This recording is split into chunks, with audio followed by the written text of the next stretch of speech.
Antes de falar dos cases, eu preciso deixar claro uma coisa. Em todas as trocas que eu fiz, praticamente todas as peças do meu computador permaneceram as mesmas. Placa-mãe Micro ATX, GPU 2 fãs, porém todos os cases suportam placas de vídeo com 3 fãs, e o water cooler de 240mm. Ou seja, sempre que eu troquei de case, eu não estava buscando mais performance, eu estava mais querendo uma relação com o espaço. Já fazia muito tempo que eu era adepto dos consoles, porém eu comecei a sentir uma vontade de voltar a jogar de teclado e mouse. E foi por esse motivo que eu resolvi montar um PC.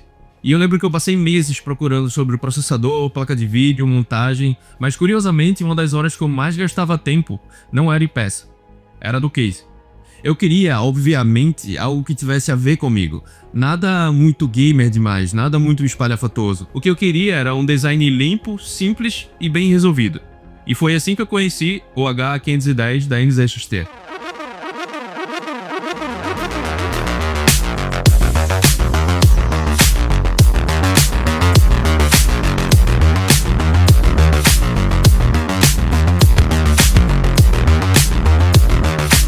Esse primeiro case tinha cerca de 41 litros e ele cabia tudo com muita folga.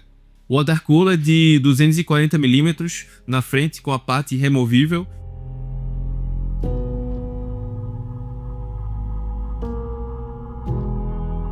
E se eu não me engano até umas 4 fãs. Era confortável, era fácil de montar. E principalmente era um case que não me exigia muito para ficar bonito. Porém, com o tempo, percebi que ele ocupava muito espaço na minha mesa. E isso começou a me incomodar. Eu sempre fui uma pessoa muito adepta do menos é mais. E toda aquela presença na mesa que antes me deixava empolgado, começou a aparecer excesso.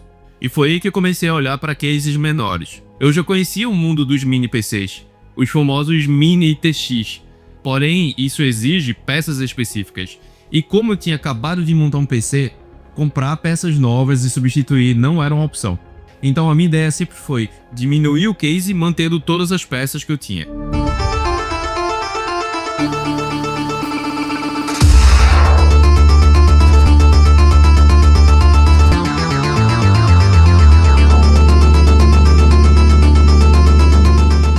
Quando eu cheguei no D31 da Jonsbo, eu percebi que parecia o meio do caminho perfeito.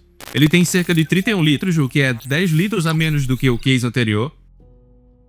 E ele já ocupava bem menos espaço na minha mesa, comportando todas as peças que eu já tinha. E se eu não me engano, ele permite umas 5 fãs, e as laterais e a parte superior saem.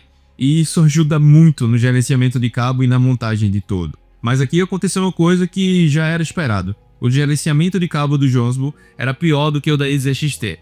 Isso porque as fãs que eu usava na época precisavam de um hub para se conectar entre elas e a partir daí ser ligado na placa-mãe. E se eu preciso de um hub, eu tenho mais cabos. Se eu tenho mais cabos, eu preciso de mais espaço no case, que não é exatamente o foco desse case que eu peguei. E mesmo assim, depois de um tempo, eu comecei a me incomodar mais uma vez. E o ponto-chave foi quando eu olhava para dentro do case e eu via que tinha espaço sobrando. E na minha cabeça eu pensava, se tem mais espaço, deve existir algum case menor. E foi aí que eu cheguei no Tiny Pro, da Blue Case, que por sinal é uma marca brasileira.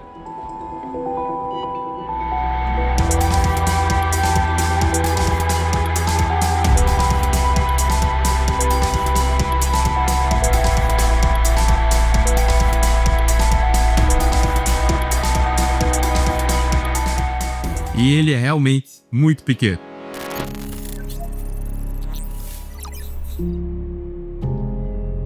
No modelo Pro que eu peguei, todas as fãs já vêm com case. Todas interligadas por apenas um cabo que ia direto para a placa-mãe. O que era muito bom, porque eu tinha mais uma vez reduzido de case e eu precisava de menos cabo. Então, se eu não tinha mais o hub, eu não tinha mais a quantidade de cabos que eu tinha antes. Menos cabos, menos volume, menos bagunça. E aí vem uma coisa interessante. Por padrão, o Tiny não suporta water cooler de 240mm na parte superior. Porque justamente é onde fica a fonte. A fonte fica na parte superior, na frente do case. E quando você tenta instalar o water cooler, o radiador bate na fonte. Acaba que não funciona. E o que eu fiz foi inverter a fonte. Antes ela ficava em cima e eu coloquei ela embaixo. Não é o ideal, mas tudo coube. Deu certo.